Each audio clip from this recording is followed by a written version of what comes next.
beginning the 25th anniversary gathering of the Mental Health Conference. So let's give everybody...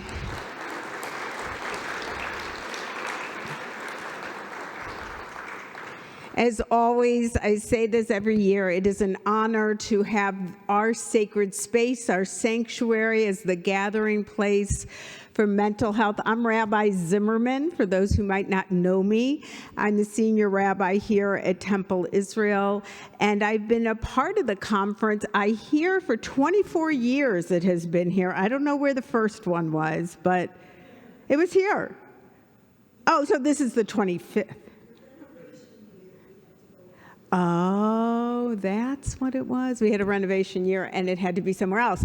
But we're back and it is wonderful. So I want to mark the 25th anniversary of this amazing program that has truly lifted the veil of conversations about mental health in the Jewish community.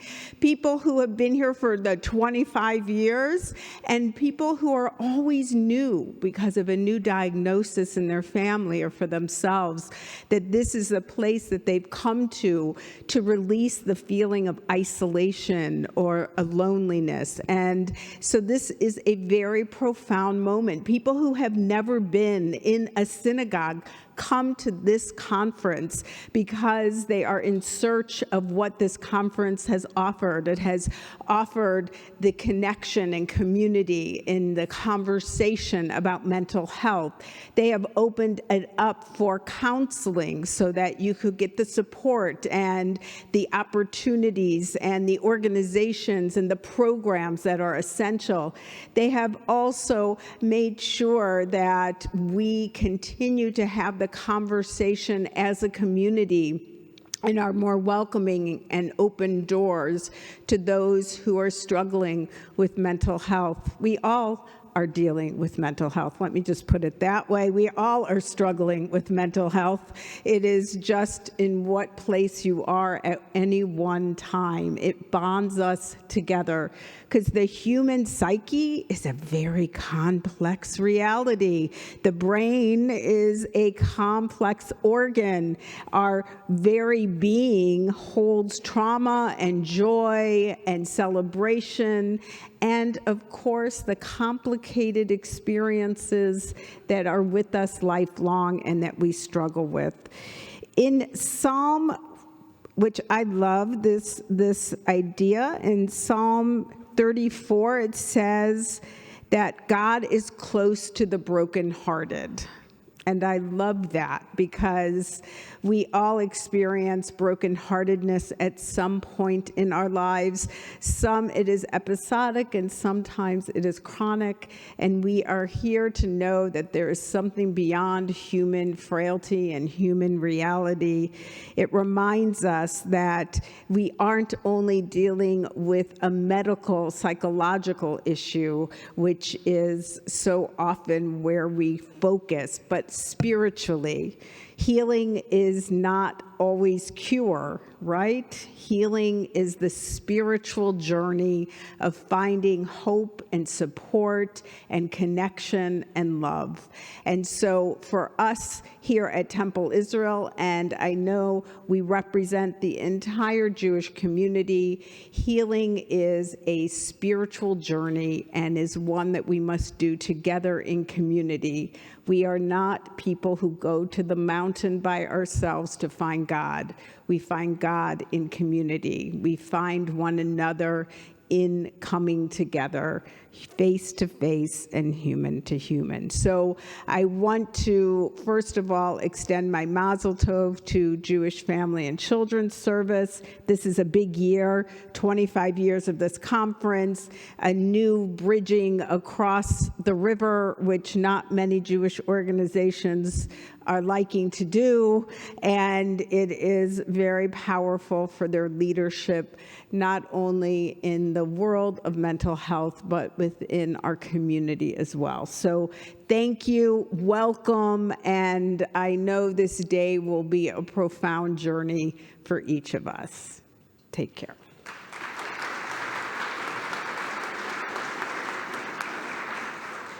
Good morning. I just want to say thank you. Like, just having you all here, having this presence and energy here is so amazing. Thank you for being here. I would like you all to please help me welcome the founder of the Mental Health Conference, Lori Kramer.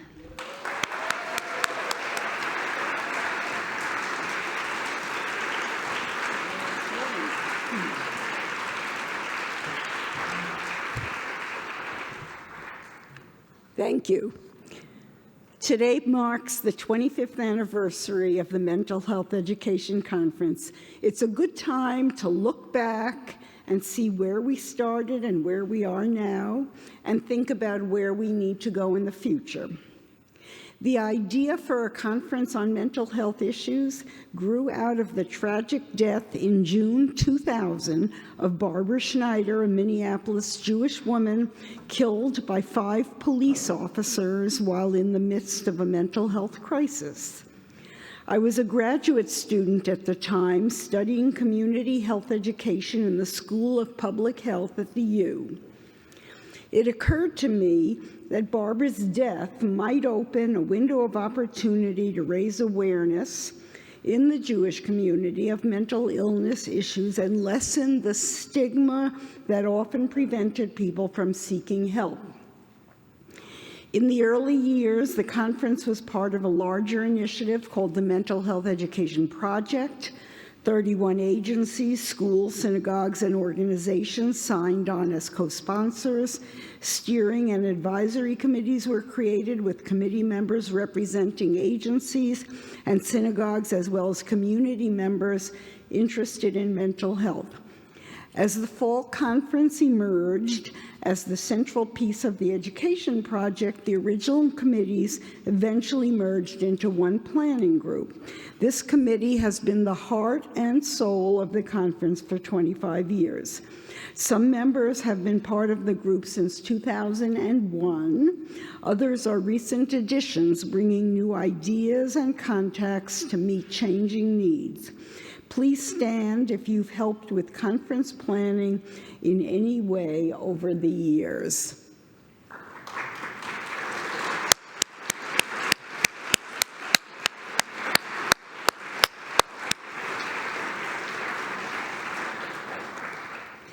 The conference has been free and open to everyone since 2001. Our keynoters over the years have included authors, activists, journalists, and musicians, both national and local. We remember Kathy Cronkite, Pete Feigl, Ellen Sachs, Martha Manning, Andy Berman, Jeff Bell, Dave Wellstone, Maria Hornbacher, Ken Barlow, Jeff Zuckerman, and John Moe, among others. Many of them told personal stories of living and coping with illnesses ranging from depression and anxiety to bipolar disorder and schizophrenia. At a recent planning committee meeting, we took time to reflect on what this conference has accomplished over the past 25 years. Of course, we have not eliminated mental illness, nor have we reduced its overall prevalence. In fact, in today's often overwhelming world, mental health challenges are more common than ever, especially among young people, ages 18 to 25, where there's been a significant rise in anxiety and depression. And yet, despite these sobering facts, we remain proud of what we have achieved. From the very beginning, our mission has been to raise awareness and reduce stigma. And on that front, we have made encouraging progress. 25 years ago, when I told people I was organizing a mental health conference, the conversation would often end right there. People didn't know what to say.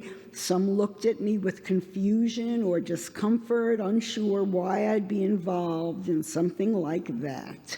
Many just walked away. Today, the response is very different. When I mention the conference, people nod in recognition. Many have attended. Some share their own mental health journeys or speak about family and friends who've struggled. The conversations are more open, more honest, and more frequent. We've created space for people to talk about difficult things and, more importantly, to ask for help.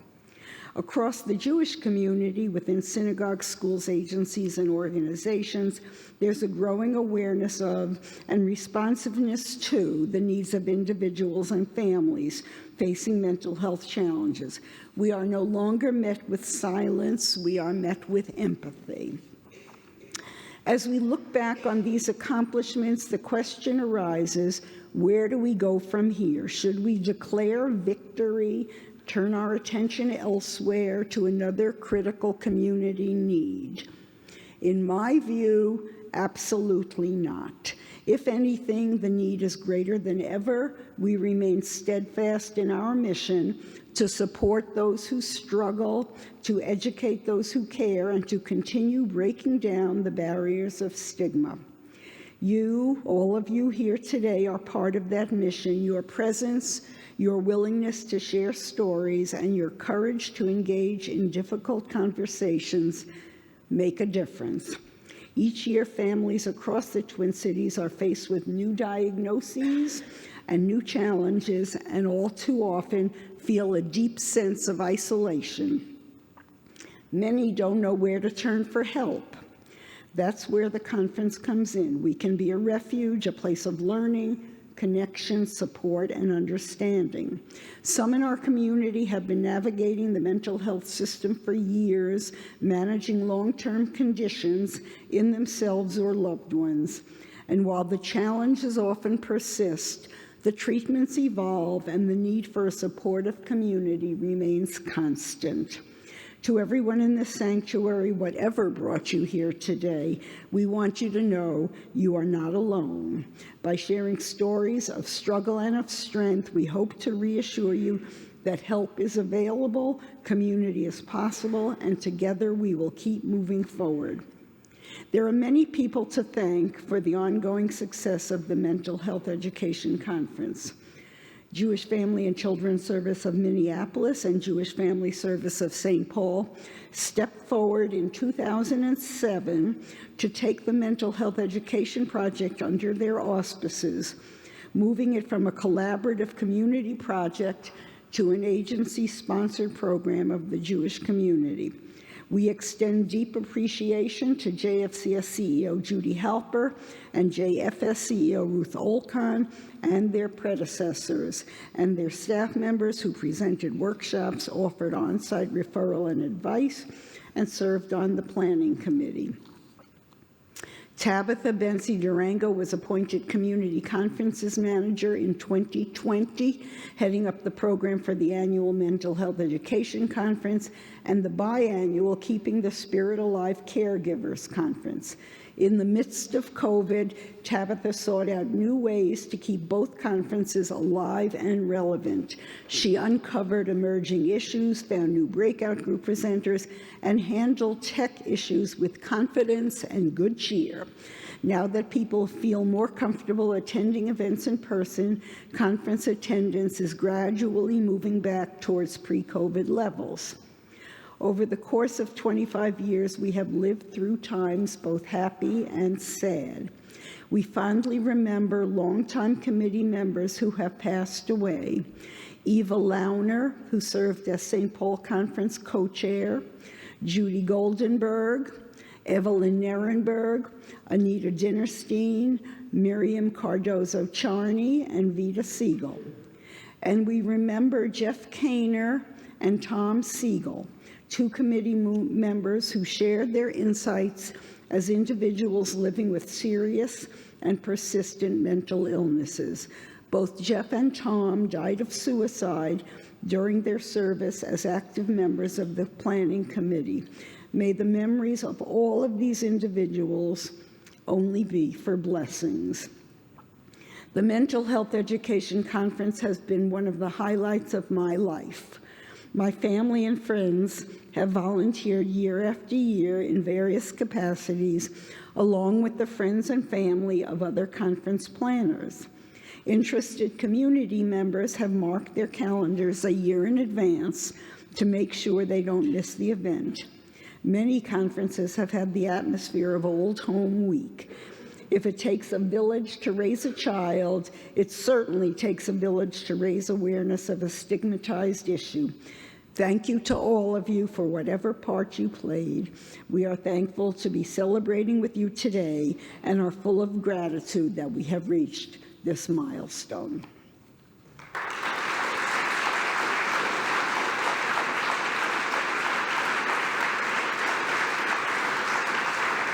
Thank you so much, Lori. And now we're going to have some welcome remarks by Ruth Olcon from Jewish Family Service of St. Paul and Christy Murray from Jewish Family and Children's Service of Minneapolis. Thank you, Tabitha. Good morning, everyone. Could we get just one more round of applause for Lori Kramer, please?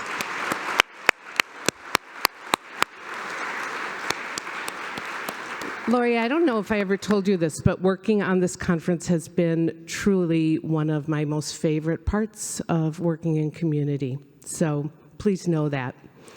Good morning. On behalf of Jewish Family Service of St. Paul and Jewish Family and Children's Service of Minneapolis, I want to extend our deepest gratitude to Temple Israel and Rabbi Zimmerman for your generous hospitality. Thank you for sharing your space, your time, and your wisdom with us on this important milestone occasion, the 25th anniversary of the Mental Health Education Conference. Yeah.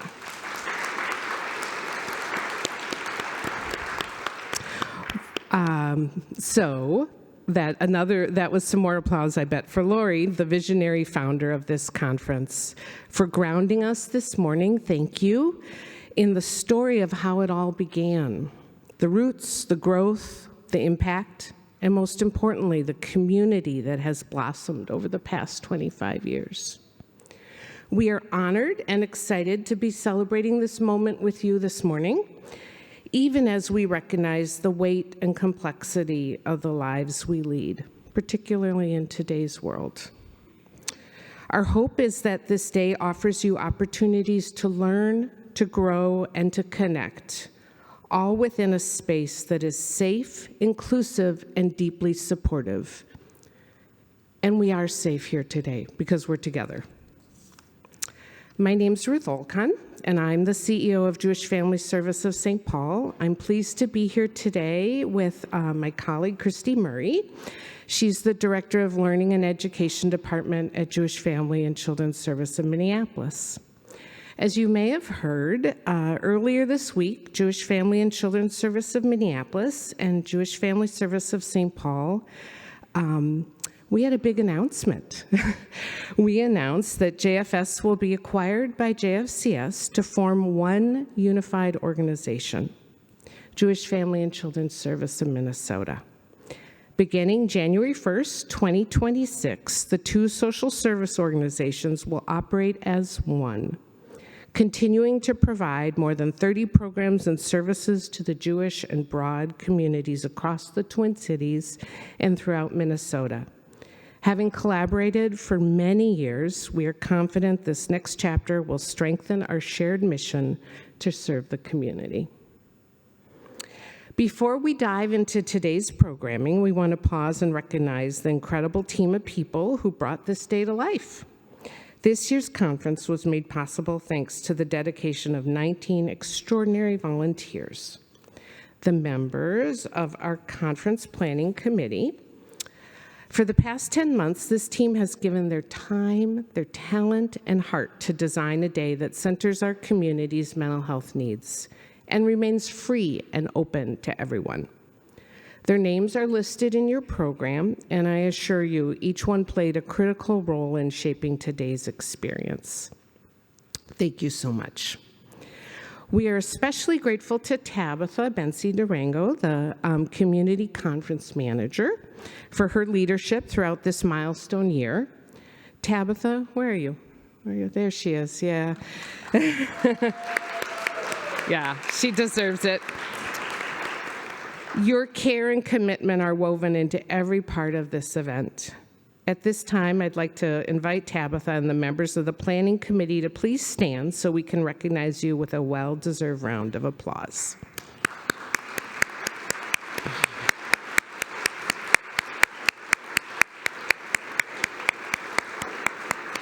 Thank you. Of course, we also extend our sincerest thanks to Temple Israel, a longstanding partner in this work, to the clergy, staff, and congregants. Thank you for your support, your presence, and your ongoing commitment to uplifting mental health as a shared community priority. So a quick logistical note, and then I'm going to hand this over to Christy. Both the keynote address and the closing ceremony will be professionally recorded this year. Starting on October 27th, so a week from Monday, you'll be able to access those videos on the conference homepage. We encourage you to revisit these powerful moments and share them with others in your life who couldn't be here with us today. Finally, our thanks to our generous donors. Your support allows us to continue offering education, support, and advocacy in the mental health space, while keeping this conference fully accessible and free for all who wish to attend. You'll find a full list of donors in your programs, and we have our deepest appreciation to them. Thank you for being here. Thank you for your commitment to this work, this community, and each other. And I know it'll be a meaningful day. Okay, Christy, what do you have to tell us? Thanks, Ruth. As we gather today, we reflect on where we have been, where we are now, and where we are going.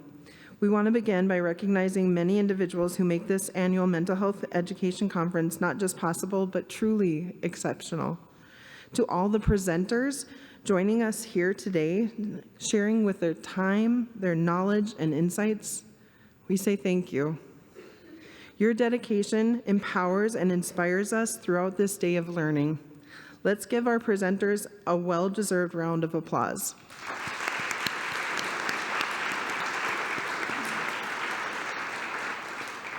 As we open the conference, here are a few announcements about today's schedule. Look for volunteers wearing the green lanyards and name tags. Green means go to. They're here to assist you with anything you might need. Lunch will be served downstairs in Minda Hall at 11:35 following the keynote speaker. Enjoy a brief lunch, and don't forget to go to check out the resource fair before heading to breakout session 1 at 12:35, which will begin promptly. Staff from JFCS Minneapolis, JFS St. Paul, and over 20 local agencies are here to connect with you in the atrium in the resource fair. This is a great opportunity to learn more about services and resources in our community. We are proud to partner with Hennepin County Library, who is offering a selection of recommended books for 2025. You can check them out today, and you can even sign up for a library card if you need to. Stop by and meet Sharon and Susie. After breakout session 2, please return back here to the sanctuary for the closing session featuring beautiful music from Sheer Harmony, a meaningful candle lighting ceremony, and thoughtful haikus about the conference that were created by you that you can also find in the resource fair as well too. A few final housekeeping notes. We value your feedback. Please take a moment throughout the day to fill out the orange evaluation that you'll find in your program.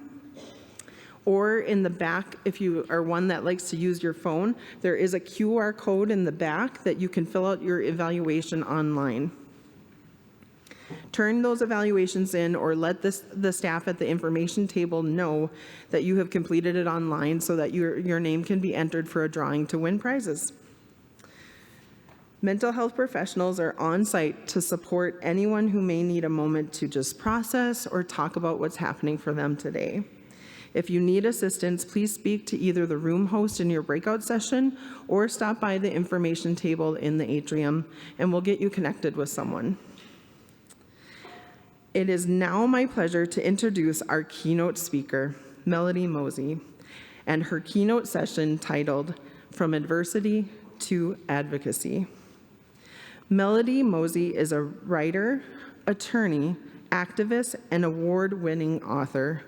Her latest book, The Rummy Prescription: How Ancient Mystic Poets Changed My Modern Manic Life, for which she has won the 2021 Wilbur Award. Her other books include Haldol and Hyacinth, A Bipolar Life, and War on Error, Real Stories of American Muslims. Melody's writing has been published by the New York Times, The Guardian, The Washington Post, The American Scholar, The Oxford American, and many other publications. She has also provided commentary on many radio and television outlets, including NPR, PBS, BBC, CNN, C-SPAN, PRI, and others. Whew, that's impressive. Melody is a graduate of Wesleyan University from Emory University of School of Law and Emory University Rollins School of Public Health. She lives in the American South with her husband, Matthew, who's here with us today as well, too. And, but not here today, I don't think, is her ungrateful cats, Kashmesh and Nazanin. You can follow her on her website. Please join me in warmly welcoming Melody Moezzi.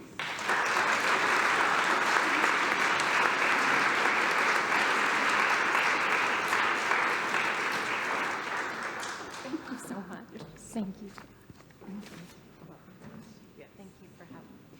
Hello, hello, hello. Thank you so much for having me. I am thrilled to be back in this beautiful city, in this gorgeous space. Hands down, this is the most beautiful place I've ever spoken in. And to be able to come back, I have spoken in like presidential libraries. I promise this is far more beautiful than the Clinton Library or the Carter Center. Hands down. Don't tell them. I know this is being recorded right now. They're not going to have me back. Oh, no. So I want to thank everyone who is involved. So everyone with these green lanyards as well. I want to repeat, these are resources that know so much more about what your community has here available to you than I ever will. So please take advantage of that today. I also want to thank for sure Jewish Family and Children's Service of Minneapolis, Jewish Family Service of St. Paul, Temple Israel, and Rabbi Zimmerman for allowing us to use this gorgeous space, and for me to insult two presidents, apparently, before I started actually looking at my speech. But I want to thank all the congregation members, leaders, sponsors, benefactors, and presenters who have made today possible. Because what we are doing here, this is so much more than a conference. This is an opportunity. This is a communal act of love and solidarity and hope in the midst of what I can only call normalized insanity. I don't know how else to say it. So to have that in the midst of this, and when I say normalized insanity, I'm talking about including a recent rise in hate crimes that includes hate crimes that have just happened here on this property. So I couldn't stand here and talk to you about mental health without talking about how the world around us affects our mental health. Right? How our environment matters, both the one that is forced upon us and the one that we create in spite of it. That is incredibly important, and I'm so grateful to be here in this moment with all of you in community to be able to do that. In a world that often seems determined to divide us through hatred and ignorance, y'all have created and sustained for more than 25 years just with this. For now, we're at 25 years just with this conference alone. What you've managed to sustain is an environment of love and acceptance and empathy, just as vital to our mental health as any medication or therapy. So thank you so much for having me, and welcome to this, your 25th annual Twin Cities Jewish Community Mental Health Education Conference. A round of applause for that. So having been here before and had the great privilege of that, that was 8 years ago now, I know what an incredible gift and space this is, and I do not want to waste it. I want to use this opportunity to engage the most valuable resource that we have here in the room, and that is all of you. In this extraordinary, diverse, and ever-expanding community you've built over a quarter century now. So I'd like to engage in a little exercise, but before I do that, a few logistical details I wanted to get out of the way. Some of you may notice a purple clipboard floating around that is about to float around thanks to my friend Coral. This has my email address on it and has a sign-up sheet for my mailing list, and you're welcome to sign up for it.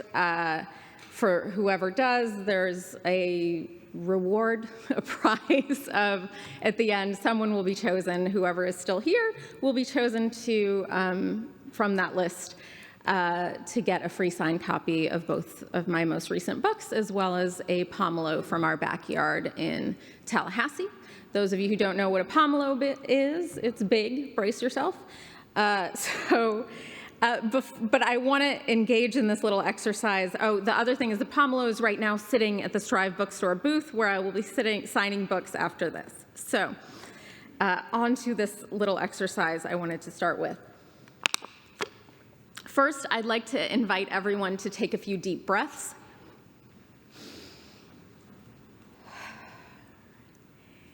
And while you're doing this, I ask you to think about all the forces that brought you here today, past and present, physical and psychological, secular and spiritual. Think about those from whom you come, those from whom you descend, who you are, where you come from, how you got to this place in this moment, the places those people from whom you descend called home, and the places you call home. And now, to the extent that you are willing and able, I want you to look around the room and spot someone you don't know yet. Just look. You're generally not sitting with someone you don't know for the most part. So just look around, spot someone in the room who you don't know and haven't met yet. And I'm just going to ask you to go to them shortly and ask them where they're from and where they come, how they got to this place, and who they are, right? Their name. And if you can't see well or move around easily, please ask for help from the people around you, always remembering that asking for help is always a sign of strength and never a sign of weakness. So just to share who you are and where you come from. So before I ask you to do this, I'm going to demonstrate it with a member of the audience who has agreed through a friend in this beautiful orchid jacket to be part of this demonstration. If you don't mind coming up, I'm just going to show you what I'm asking you to do, partly to say, like, I won't ask you to do something that I won't do myself. And here we go. So hello. And so I've gotten consent both for the recording. I'm not putting anyone on the spot here. So hello, my name is Melody. Hey, Melody. My name is Deanne. Okay, I am from Iran originally. Both my parents were born and raised there. I grew up mostly in Dayton, Ohio, and I now live in the American South, as was the beautiful introduction, and I've lived there most of my adult life. So who are you, and where do you come from? I'm from St. Paul, born and raised. Haven't spent a lot of time outside of the Twin Cities, but traveled a lot in Europe, actually, and write books with my daughter, and have a ministry of supporting those who care for someone with a mental illness. Thank you very much. So that's a brief version. I'm just going to give you a few minutes to do exactly what we have done. And I'm going to talk to you. Okay. Exactly what we have done, and you're probably going to have to get up to do this. So feel free to do that. I'll give you a few minutes, and go for it. I should have printed something. It was so much bigger. Oh, no, I understand. I've done the same thing. I'm like looking at it and I can't. So where are you living so now? much. I live in Tallahassee. Oh, So, okay. yeah. Okay. Yeah. How is it in Florida? It's very nice right now. Okay. Yeah, Okay. our oranges are all How's the political environment in Florida? hell. Yeah. It's no good. Yeah. It's no good. The weather's great. A lot of things are great about it, but thankfully Tallahassee, being the capital city, is a little more progressive. Okay. But not as much as you would hope. Yeah. No, So it's tough. Well, you've got a lovely audience. Oh. Wasn't it lovely to listen to Rabbi speak? My goodness. she's great. I love her. Yeah, I watched a bunch of the videos. Oh, you did? Okay. That was good. Well, she's beautiful. I'm going to go Okay. back. But I'm so glad you're here. I'm anxious to hear your Thank you. presentation. I appreciate it.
Thank you.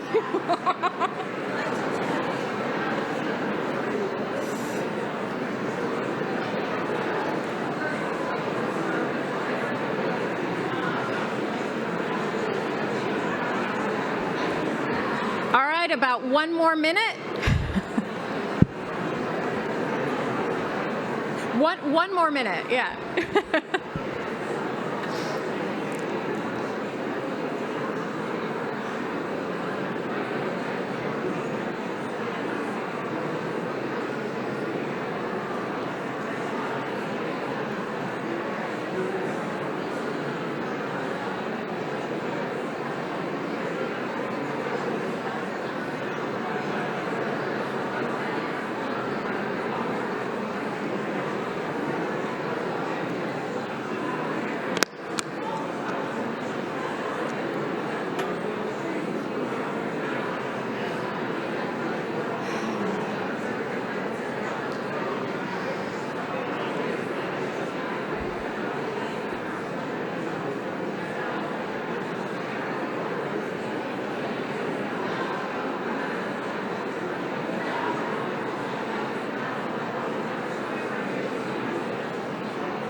I hate to interrupt this, but if you could start heading back to where you came from, your seats, I'd appreciate it.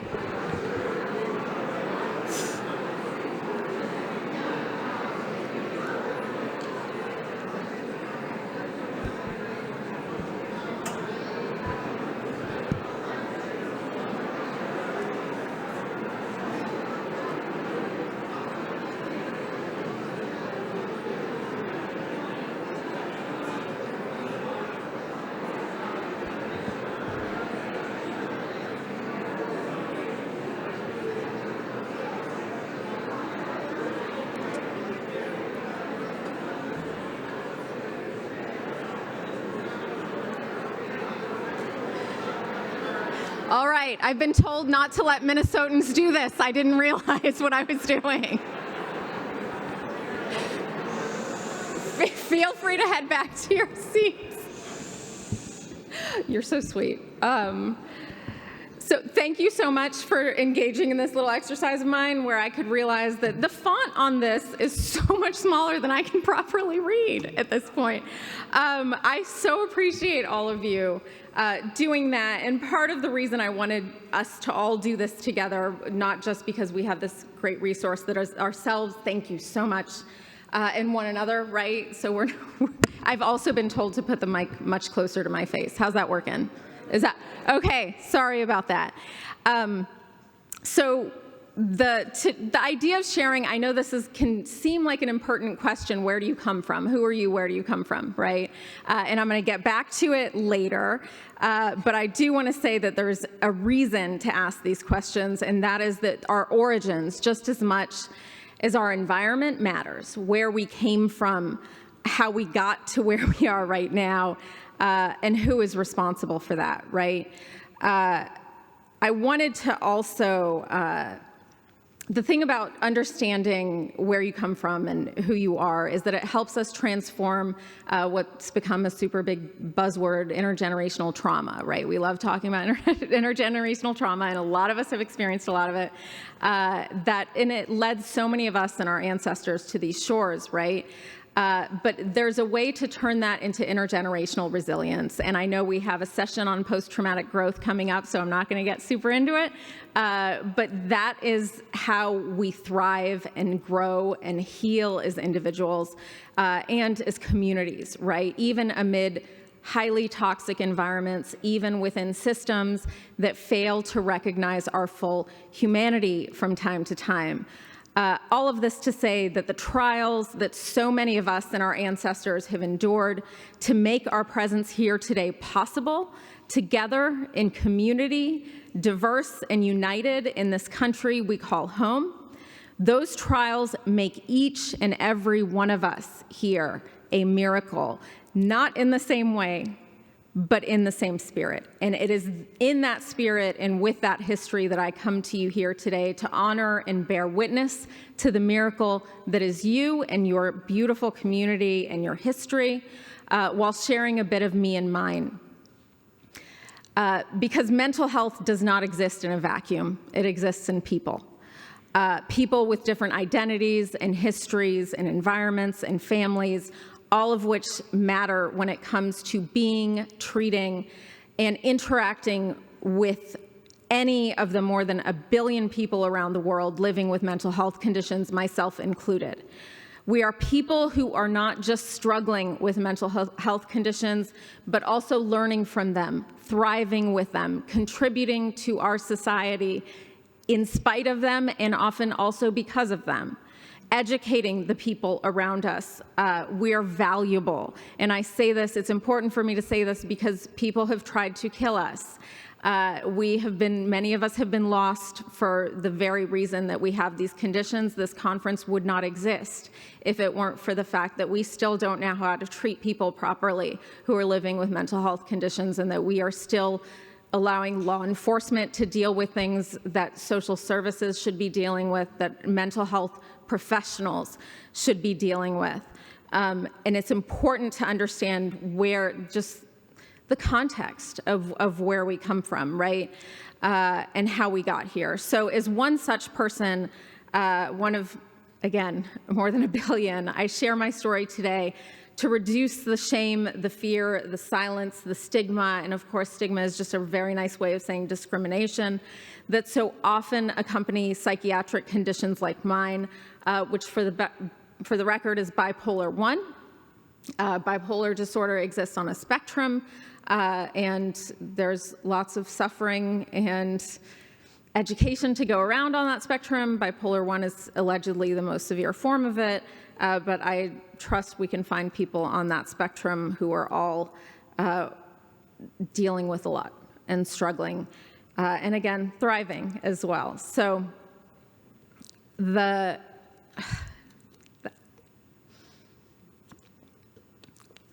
another reason I share my story with y'all today is because so many people can't, not without risking their livelihoods, and in some cases their liberty, and historically speaking, their lives and reproductive organs. I don't know how else to put this. We have sterilized people for this in this very country, much more recently than many of us are aware of. So thank you so much also for letting me share this story, because doing that, being able to share my story, is part of my treatment. It's part of how I stay well, and I know I'm not alone in this. So thank you for letting me share some of that story with you. And I'm going to take a drink of water before I start, because it's a lot. So it begins, as all great American stories do, in a hospital morgue. No, I'm just kidding. So my mom is a pathologist. She was in 1979 working in the morgue in Tehran, and if you know anything about Iran in 1979, it wasn't the safest place. It was the so-called Islamic Revolution was heating up, and her being pregnant with me, they pulled her from the morgue into trauma and had her sewing up bullet wounds, at which point they were like, maybe not so safe here, right? Maybe we want to get out. And we ended up coming to the US, and I was born in Chicago, effectively an anchor baby, I would learn later, which I guess it seems very pejorative to me, but I've been called it, so I guess I'm allowed to say it. But after that, we went back and forth because of the hostage crisis. We were kicked out of the United States. Like a lot of Iranians, after the hostage crisis, we ended up going back to Iran. There was a war going on. There was the Iran-Iraq war was going on at the time, also not safe. We lived in Greece. We lived in France. We moved around a lot, and eventually made it back to the US and settled in Dayton, Ohio, which, has anyone been to Dayton? No? No? Okay. So Centerville, technically, we ended up in Centerville, and we had a community of other Iranians who had come, who had actually been recruited by the hospital there to come and serve the community. And let me say, both of my parents are physicians. They went to the University of Tehran, I'm very proud of them, and they graduated from there and then came and did the residencies here. And that university is harder to get into than Harvard. All due respect, with my husband has a PhD from there, but much harder to get into the University of Tehran to be a doctor than it is to Harvard Medical School. And that idea is that we ended up in Dayton getting this amazing group of doctors who we wouldn't have gotten had we not recruited people who were different from us. And this us and them doesn't really exist. You realize what's happening, right? Because I'm saying, had we as Daytonians not invited people who were different from us, which was me and my family, right? So it initially shows how these barriers that we build between us fall apart when we get to know each other. And again, that's why I wanted to start the way that I did. Growing up in Dayton was an amazing experience, believe it or not. We ended up having this large diaspora, and as a result, our worship was these house parties that we would go to. This was the, like 80s and 90s, the era of like Lord of the Flies parenting. I don't know how else to describe it, but we would go to parties, we would fall asleep on a pile of coats, someone would take us home. I realize now saying this out loud that it sounds very neglectful, but it wasn't. It was a community. It was people taking care of one another, knowing that you didn't have to put your kid down to sleep at 7 p.m. exactly, that somebody would take us home, and eventually we'd find our shoes again. And we did, and it was really quite idyllic to be able to grow up in that community. And I say all of this to say, I didn't have, tell me what an ACEs score is. Do y'all know what an ACEs score is? Yes, tell us what an ACEs score is. It's the number of adverse childhood experiences. There you go. Yes.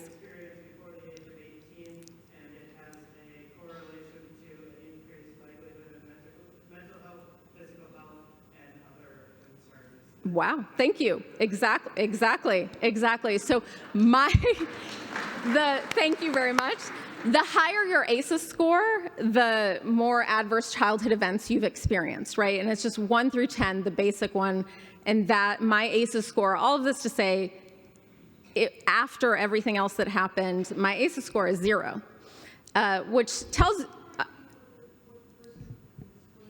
Oh, I'm so sorry. Adverse childhood events and experiences, right, that happened before you're 18 years old.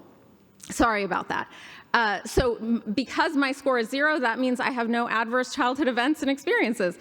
No, it actually means that the people who designed that survey did not consider fleeing war and revolution while you were a fetus an adverse childhood event. They didn't consider chronic illness as a child an adverse event, right? So but overall, I had a great childhood.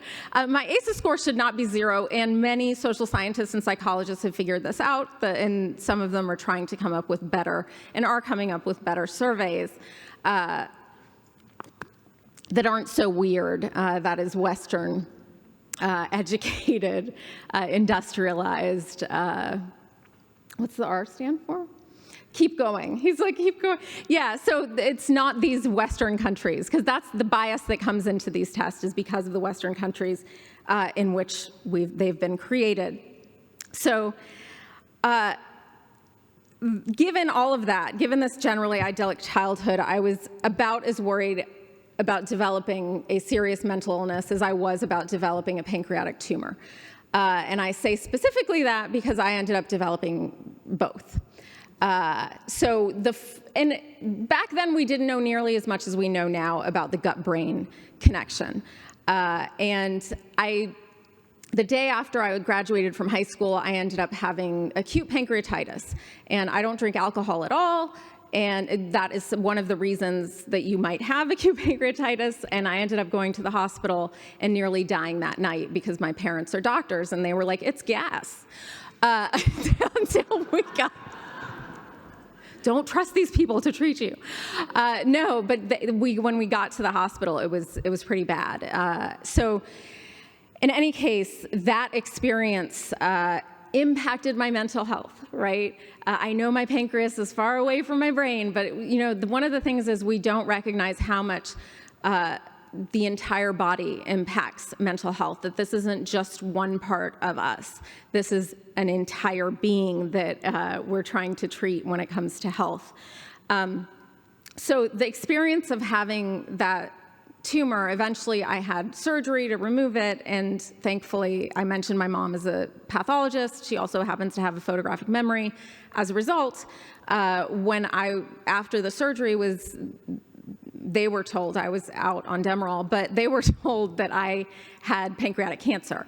And that is not one of, not that there's a great cancer to get, it's not really one of the best ones to get.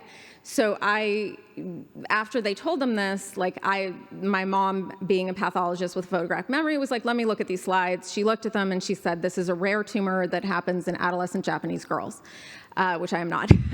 I was young, but an Asian, technically, so, but that is, what she said, and they were like, no, you're just a mom, this is wishful thinking, and turns out she was right.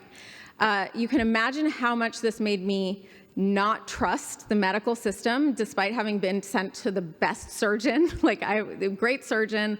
I didn't trust the system that was treating me because I'd been burned by it, right? And that just kept happening. You'll see that that's sort of a theme going through.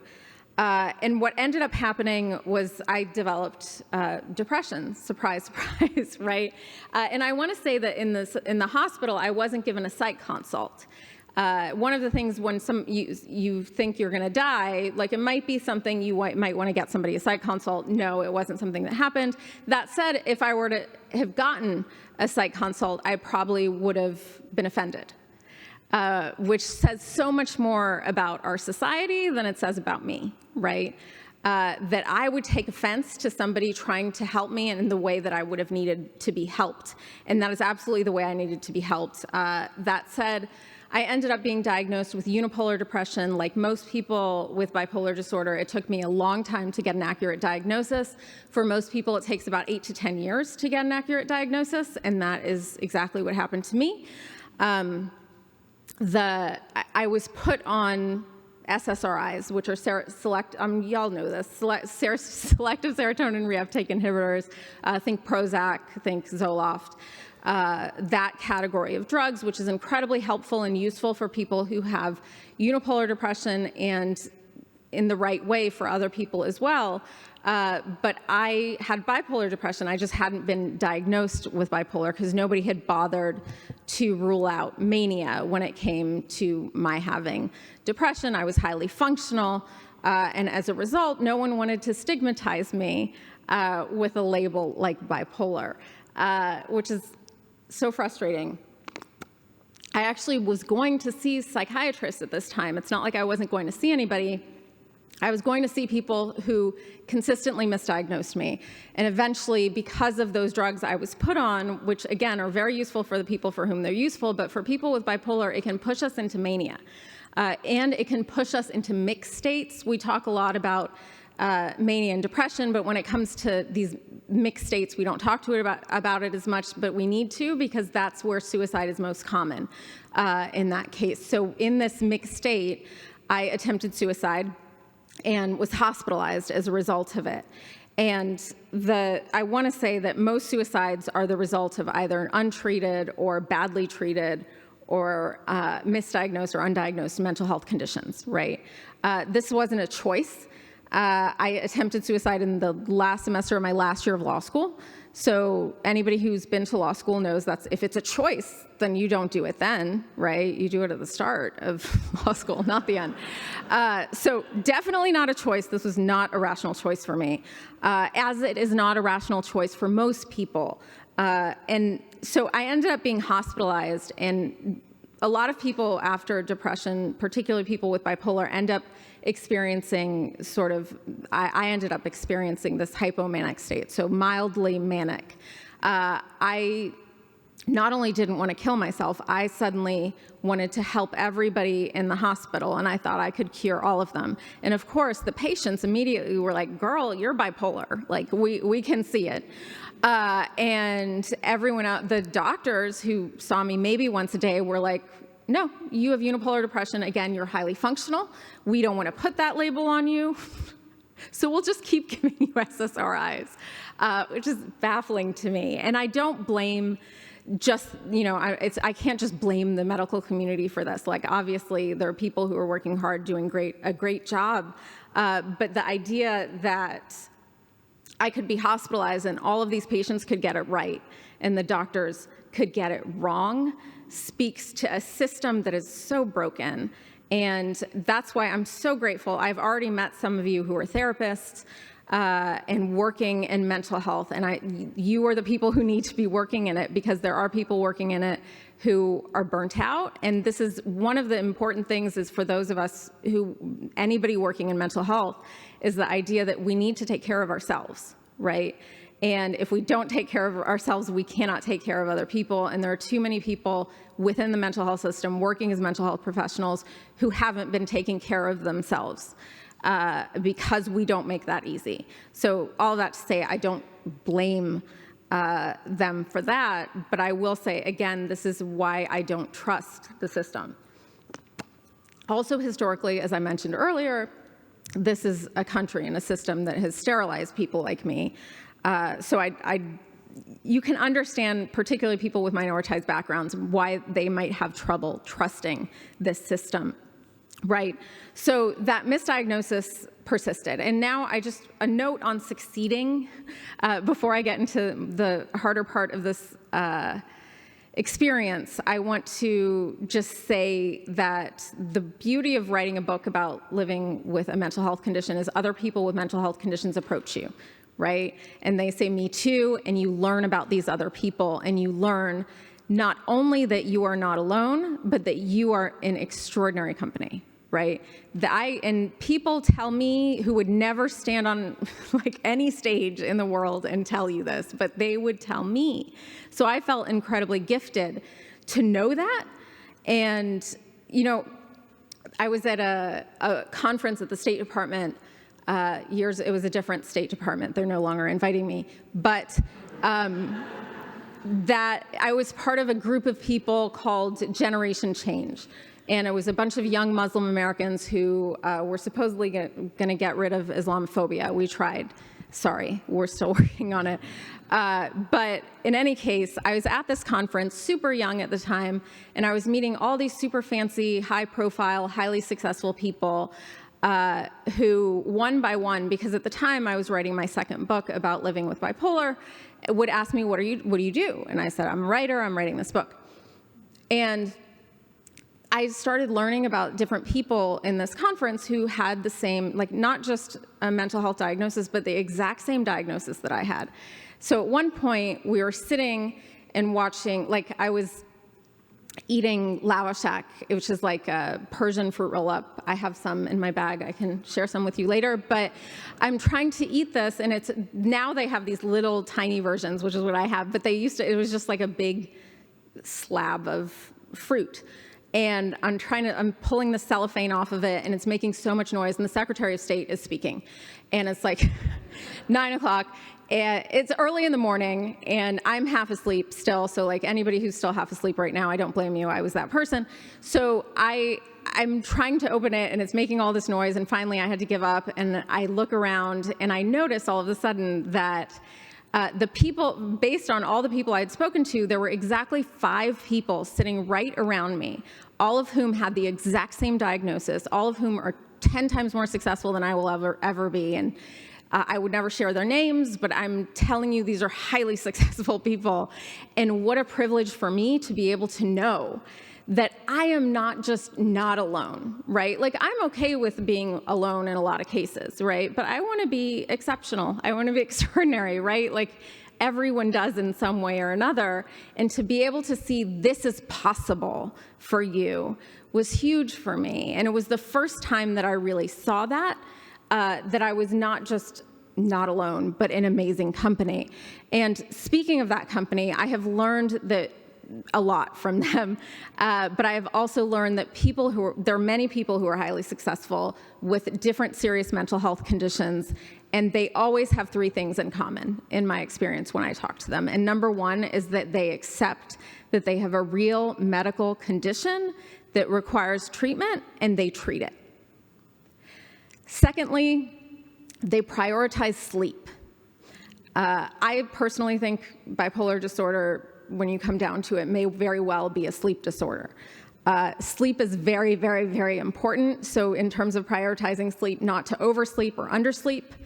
And they are either like me, they've never had issues with substance. I don't drink or anything, so I've never had issues with substances, but that actually makes me an anomaly in a system where you have to pay for mental health care. It's not considered a human right, so as a result, it's very hard to get access to care, let alone quality care. So the majority of people, many more people, I would say, than not deal with some sort of dual diagnosis that overlaps with substance use. So either these people have never had it, but more likely they've never had a substance use disorder, or more likely they are actually living in recovery. So it's important for me to give you all that hope and that sense of hope that I got before getting into a period of my life that was felt very hopeless to me. And I want to say, again, before I get into that period, a mind that works differently is never a reason to be ashamed. And I had mental health professionals telling me to lower my expectations for my life, not like that what I thought could be possible wasn't possible. I had a hospital where I went to where they thought I wasn't who I said I was. One of the hospitals, they had written all over my medical records, because I got them in order to write my second book. Those medical records were full of patient has delusions that she is an author and a lawyer. Full. So finally, toward the end of these records, it says patient believes that she's an author and a lawyer, and they had crossed out the word believes, and then they let me out. Because the whole time I was threatening to sue them, and not in I was very specific, like intentional infliction of emotional distress, false arrest, false imprisonment. I was being very specific about the torts for which I wanted to sue them, which for the record, I never did. But that's when they let me out. And these are people who were supposed to help me. And my delusion to them, the things that I had accomplished, they just couldn't believe it, let alone that I could accomplish something more in the future, right? So that idea that we need to lower our expectations for our lives because of these diagnoses, I think we need to push against, because I don't think having a mental health condition is a reason to lower your expectations for your life at all. I think it's a reason to raise the world's expectations of us and our expectations of the world. So please keep all of that in mind before I get into the more excruciating and a little ecstatic part of my story. So I was 29 when I experienced my first and only manic episode, and I'm very lucky that it was the only experience that I've had with it. And that episode, as I mentioned, was tough for mostly my family, right? For me, I was very happy. I was ecstatic. I was having the time of my life in a lot of ways. And I spoke to someone earlier who was like, you talk a lot in your book about what your experiences are with the healthcare system, not nearly as much about what families go through. And I know that families go through a lot. And my husband, God bless him, has gone through a great deal. And I know that one of the most important things especially when you're dealing with somebody who's an adult who needs care, is to take care of yourself, right? You can't force people to do things, especially in this country. It's very hard to do when they're adults. So taking care of yourself so that when ideally, God willing, they come out of it, they see that you haven't also fallen apart. That's important, right? And obviously for yourself, to take care of yourself. So all of that to say, several years after that suicide attempt, I ended up having this acute manic episode, and it overlapped with this dazzling mystical experience and also eventually morphed into a psychotic break. None of which do I recommend. That said, because of that beautiful mystical experience, I will say that I wouldn't trade it. And I know that's not a popular thing to say, but because of the fact that for a moment, I was able to feel, not know intellectually, but actually feel that we are all connected, that I am connected to every other living thing on this planet, and they are connected to me in a way that I cannot hurt another human being without getting hurt myself. I may not notice it in that moment, but eventually I will notice it because I am hurting somebody else, and that person is a part of me. And so I had this, in terms of a mystical experience, this dissolving of the self, and going after this moment of being, we call it, and the Sufis call it fana, and it is the annihilation of the ego, and that is exactly what happened to me for a brief moment before I fell into that psychotic break. And suddenly was having hallucinations and delusions. I had this moment where I was watching the sunrise, and I felt like the sun was part of me and I was part of it. It was beautiful, very much like people describe psychedelic experiences, though I've never had one. And to think that there are people who are capable of having those sorts of experiences naturally says something about these conditions, and that people like me, there are some people who consider them spiritual gifts. And the society we live in considers them categorically curses, if anything, right? And I just want to say that for some of us, this is an incredibly spiritual experience, and that is the only reason that I would not trade it in. If I could just have had the mystical experience and not the rest, for sure I would trade the rest in. I will say that. That side of it, I could trade the rest in, but sometimes you can't it doesn't work that way, right? So in any case, those hallucinations and delusions were very new to me. I'd never had that. And eventually I thought I could fly, and we lived on the 20th floor of an apartment complex. And that apartment complex didn't have like barriers, so I could easily jump off of it, and thinking I could fly became very dangerous. And so my husband called 5 medical doctors, and the idea that he could call 5 medical doctors and get a consenting opinion saying she's manic, get her to the hospital ASAP, is a huge privilege that barely anybody has in these situations. So again, the reason I'm able to talk about this is because of the privileges I've had, because of the family I have, because of the people who took care of me and got me to this point and taught me to always be proud of where I come from no matter what, and to be proud of who I am. And so when people told me to lower my expectations for my life, I was able to say, oh, I have been told to lower my expectations for my life for other reasons before, and people have underestimated me for other reasons before, and this seems to be yet another reason that some people might use to think less of me or expect less of me. So in that moment, experiencing mania, I was with my husband, and he ended up calling 911. And we know that that is not what you do. You call now. So we didn't have 988 then. We have it now, though it's under threat. And we did have the suicide lifeline, an 800 number, right? And people worked very hard to get that 800 number turned into 988, where you could get access to help. And now that is under threat because of federal funding cuts, and that we actually have, it's changed. So for instance, it used to be that you could press 3 when you called to get access to LGBTQ resources, and somebody who was not going to insult your identity, for instance, and make it more likely that you would commit suicide.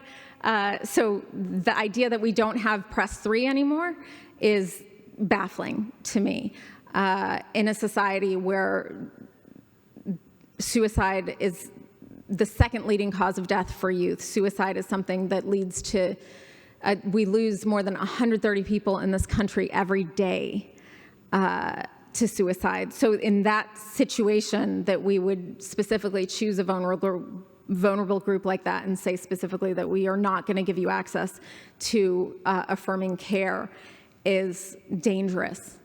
Not just for those people, but for us who would be missing out on what those people have to offer the rest of the world as well, and that we end up missing out on. So I want to say that y'all are very lucky that you have mobile crisis units. Both Hennepin County and Ramsey County have mobile crisis units that you can call and get access to. Or remember, talk to people here, go to the resource fair about the local resources that you have available to you, because that's ideally where you want to go in a situation where you're dealing with a mental health emergency, not to the police. That is the worst possible option you can get. But unfortunately, in some localities, if you call 988, you'll be transferred to the police still. And so I just want to say, if that happens to you, always ask for a CIT officer. That is somebody who is trained with crisis intervention training to de-escalate instead of escalate. And I am very lucky that I was not arrested in a country where our largest mental health facilities are jails and prisons. I am very lucky that I was sent to an actual hospital as opposed to put in jail. So, these are the things that you should do if this happens to you. And I think many of you already know this, but I do want to say that because, and when I say the things that are under threat, there are still other resources. Again, my website, I've put a lot of national and international resources as well as Minnesota-specific resources, and those are listed there, and you have access today to so many resources within your own community as well. On that note, if you are one of those resources in this community, and I know many of you are wearing green lanyards, but not all of you are, if you could raise your hand and so people can see where you are and who you are and have access to you, thank you for doing that, and thank you for doing the work that you do. So not knowing about those resources, I ended up and not knowing, more importantly, not knowing that I had bipolar, right? Not knowing that meant, like, the reason I've never had another manic episode is because I know I have access to antipsychotics. I don't use them often. I haven't used an antipsychotic in more than 2 years. But when I need them, they're life-saving. And I am so lucky to have access to them.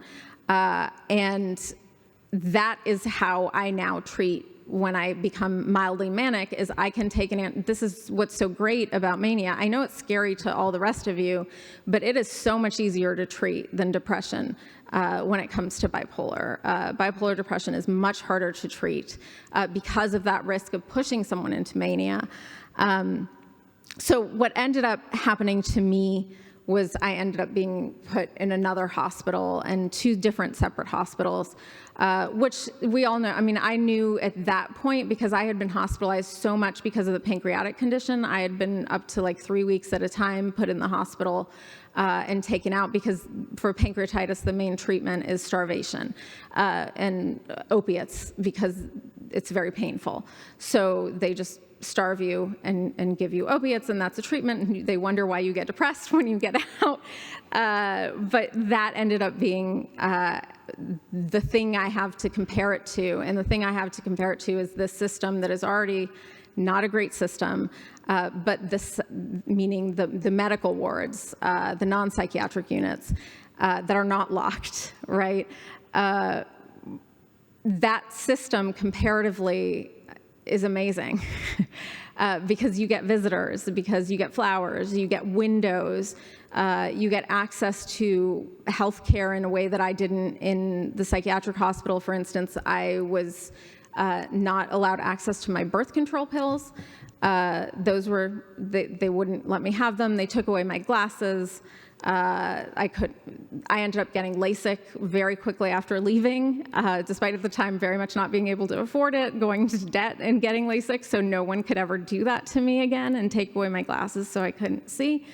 I was subjected to physical restraints, 5-point physical restraints, and I will say that if anybody is able to order physical restraints, I think they should at least experience it for 10 minutes. because the minute you put somebody in physical restraints, they quickly become the kind of person who belongs in physical restraints, because human beings are not meant to be held down like that. And we do have access to chemical restraints, and that's, again, where the wonder of antipsychotics comes in, that can work very quickly and do so for many people, not necessarily all, but for many people work very quickly. So I was also in those hospitals subjected to strip searches, to no music, no windows, no dancing, no glasses, as I mentioned. Prayer was considered symptomatic.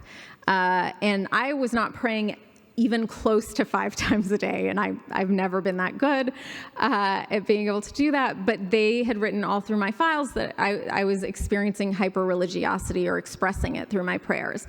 A lot of that had to do with the fact that they were not familiar with the way that I was praying, or maybe if they'd seen it on television with terrorists doing it, like that it was not something that they were familiar with, and as a result, that I think is part of it, because at the same time that they're telling me I'm being hyper-religious, I was given at least 3 Bibles in those places, right? So it was just like, you're in the wrong religion, so we're just going to call it hyper-religious.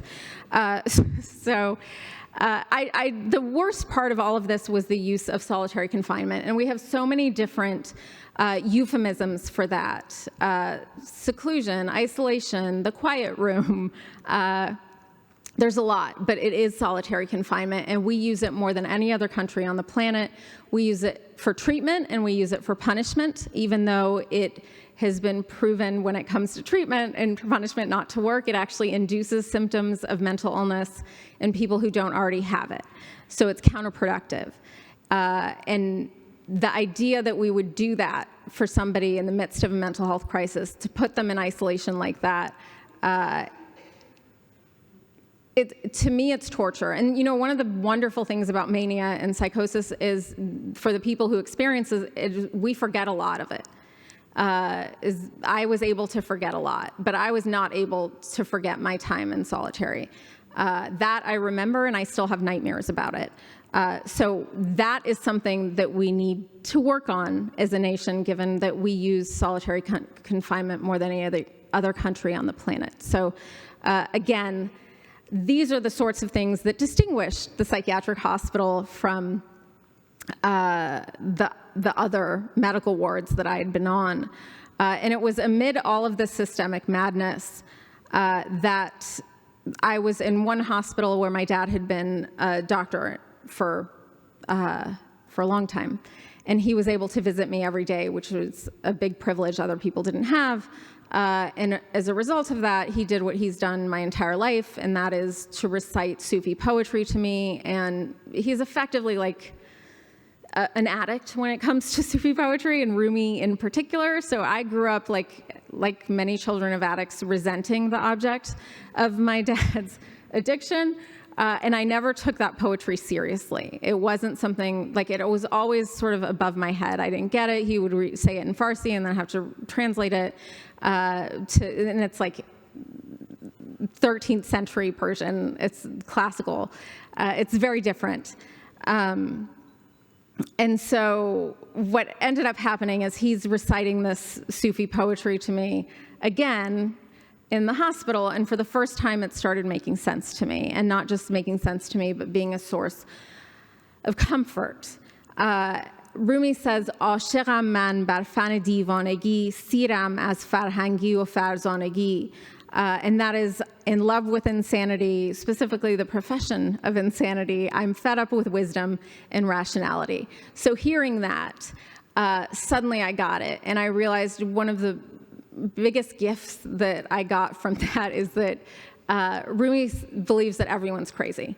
And in the hospital in that moment, it felt comforting, because the system I was in felt a lot crazier than I was. And so the idea that being stuck in that system, you're the crazy one, that's one of the hardest things to reconcile when that system is so broken, right? So for Rumi, there are 2 kinds of madness. There's one that's rooted in love and one that's rooted in fear. The former creates a mystic. The latter creates a lunatic, a fundamentalist, right? And so our job as humans is to pick. Are we going to go for the madness that's rooted in love, or are we going to go for the madness that's rooted in fear and leads to division and extremism? And that suddenly made a lot more sense to me than just you're the crazy one, the rest of the world is sane. The world that's doing to you, this is the sane world, you're the crazy one. So I think one of the easiest ways to get away with this sort of systemic madness is to silence and shame its victims, right? And despite being raised, again, to always be proud of who I am and where I come from, I still felt a strong pull towards silence and shame. And again, that says very little about me and a lot about the society in which we live. And that pull would have otherwise, like, had I not been an activist since I was a kid, someone who I staged my first protest to get the ice cream man to come to my neighborhood. I started very early. And I started my high school's Amnesty International chapter, right? So being that into human rights and that much of an activist and then experiencing what I did in the hospital, I couldn't really be quiet about it. And this was the first and only time in my life that people were telling me, again, nobody said, be ashamed of this. Nobody said that. A lot of people said, don't talk about it. What will people think? People who cared about me, people who I loved and respected and who loved me and respected me, were telling me this. And again, it doesn't say much about them. It says something about the world we live in, right? So that was the first time that I experienced that push towards silence. But as a longtime activist, I had learned that when people tell you to be quiet about something, it is often because you have something important to say. And I'm overall not a quiet person, and I couldn't be after experiencing and witnessing what I had in the hospital. So as a loud person, let me say that if we want mental health to be treated as the human rights and civil rights issue that it is, then we need to learn from and see connections with other human rights and civil rights movements. And we have to stop separating ourselves and our struggles because they intersect. And that's why I'm so honored to be here today, because that's what y'all understand. We intersect, so of course these struggles intersect, and we cannot fight them independently and be successful. We never will be successful if we keep doing it that way, because things like race, gender, sexual orientation, gender identity, religion, class, disability, gun control deeply impact our mental health. I know many of these issues have been politicized. Doesn't mean they're political. It may mean that they're incredibly personal, and I'm not saying this in any sort of political statement. I'm saying this as a public health reality, and that is that more than half of all suicides are gun-related, and more than half of all gun fatalities are suicides. And we still can't properly study that because that issue has been so very politicized. And as I mentioned earlier, we lose more than 130 people every day to suicide in this country. And I just want you to imagine for a second if that were a mass shooting. If every day in the same place we lost 130 people, it would be on every news outlet in the world. Thank you so much. I'm collecting water here. I don't know how to bring this up, but I'm usually very good at this. This is like, usually if you put a mic in front of my face, I get excited, and I'm very good at it. Believe it or not, I know I have messed this up so badly, and I'm so embarrassed right now, and I don't want to not acknowledge it because I know everyone messes up, and I feel like I've really messed up here today, and I apologize. But at the same time, I'm human, and I know that what I'm talking about is messing up. And I can't just like be experiencing this where I'm like looking at my speech and being like, the font is too small. I can't read it. I can't read what I've written. And I promise I prepared for this. And I feel like that's sort of, that's why I don't want to not talk about it, because it's the thing that's happening to so many people who are living with mental health conditions, is that we prepare for a life and we're told at 20 years old, it's over, you're done, right? Because you're going to mess up. And I know, like, we all mess up, and I just keep thinking, this is going to be recorded, and it's being recorded, and I was so excited that it's being recorded because I can use it. I cannot use this. Yes, you can. I can't. Yo, you're amazing. I can't. And oh, you're so. I'm sorry. Thank you.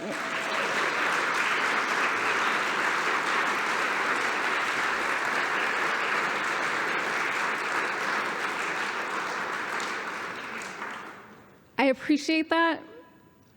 It still sort of feels like pity, and I think that's where a lot of us come from. No, I mean, I just say it because we don't take care of ourselves because of stuff like this, because we're trying to pull ourselves together. I put on a nice dress. I haven't dressed up this much in a long time. I have eyeliner on. Like, I got so dressed up for y'all. I got so prepared, and then in a moment, and this is, how our brains can work sometimes, and I can just say, like, it's over. Oh, you have messed this up so badly that it's over. And I know my perception and your perception may be different. Oh, God bless you. But mine is that I can't read what's in front of me, and I feel disabled by that. And that's literally what we're talking about. So for me to just continue to try and read this that I can't read would be disingenuous. So I will try and get through the rest. And I appreciate those of you who are not tearing cellophane off your lavashek. I really apologize. And I appreciate how kind and welcoming you've been. And that is this community.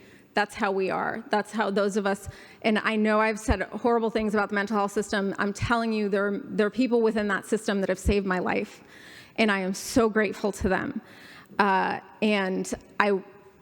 Including a psychiatrist I've been with for so long now, and now see through telehealth, and that is amazing. And maybe that's what's happening to me. I don't know. Maybe the post-COVID, I can no longer do things the same way I used to. But I do want to say that in talking about how we can't fight our struggles alone and how we have to do it together as who we are. We can't do it as our best versions of ourselves, because we're always trying to be the best version. And this is why I'm no longer on social media. This is why the only way to reach me now is through my email, which is why I'm passing that clipboard around. It's because of the fact that trying to pull yourself together like that all the time and have this image of yourself was horrible for my mental health. And there's data to show that, right? It's not just me who's like, oh, social media maybe isn't helping with this situation. And it wasn't. So all of this to say, we are in this fight together, and those of us who have minds that work differently, believe it or not, I promise you, have an advantage when it comes to that, because whether your mind works differently because you have bipolar or schizophrenia or schizoaffective disorder or depression or whatever it is that makes your mind work differently, I have dyslexia as well, right? So whatever it is that makes your mind work differently, that is an advantage, because you are able to see solutions where other people can't see them, right? We have so many problems other people don't have, and people love talking about all the problems we have that other people don't have. But we can also see solutions where other people can't see them, right? Maybe other people who are in the middle of giving the speech would have been like, okay, just keep doing it, right? Keep doing the thing that's not working. Keep it up. But the brain that I have said, stop. This isn't working. Be yourself. You can't read what's here. You're disabled at this. And there's another way to do it. And God bless you.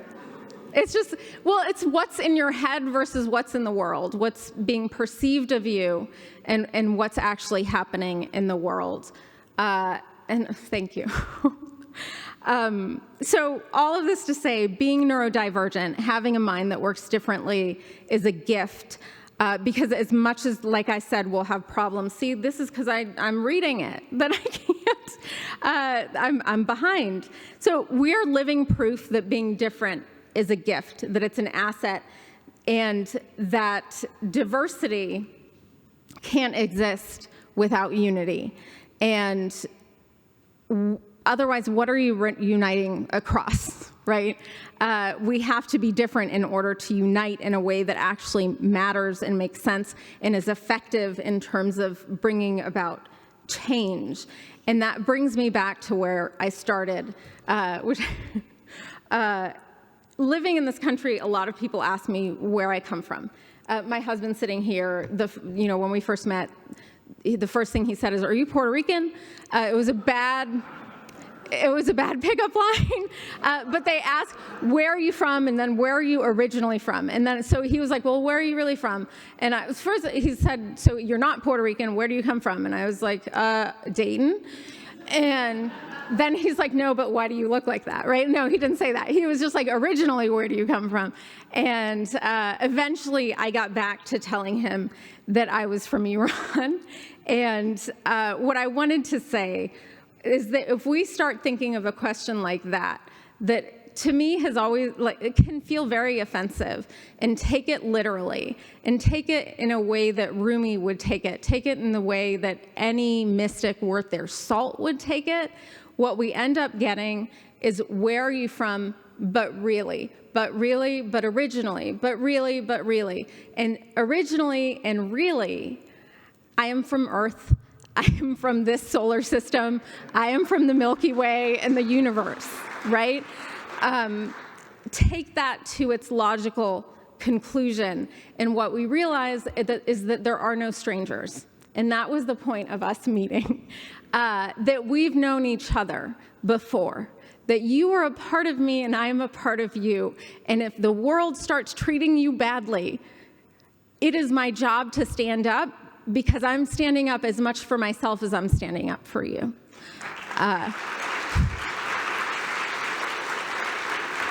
Thank you.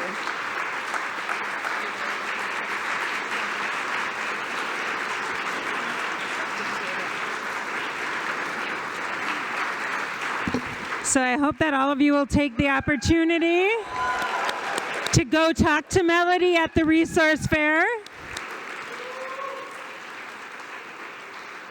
And I'd like to invite you all to lunch. So you may get to lunch either through the back doors and down the stairs, or in this main hallway. At either end of the hallway there are stairs. There's also elevators if you would like to use those to get to the basement. The resource fair is open now as well. So please go to the resource fair and then go to a short lunch, or go to a short lunch and then go to the resource fair. We want you to have time to do both, and we'll look for you to be in your next breakout session at 12:35. Thank you.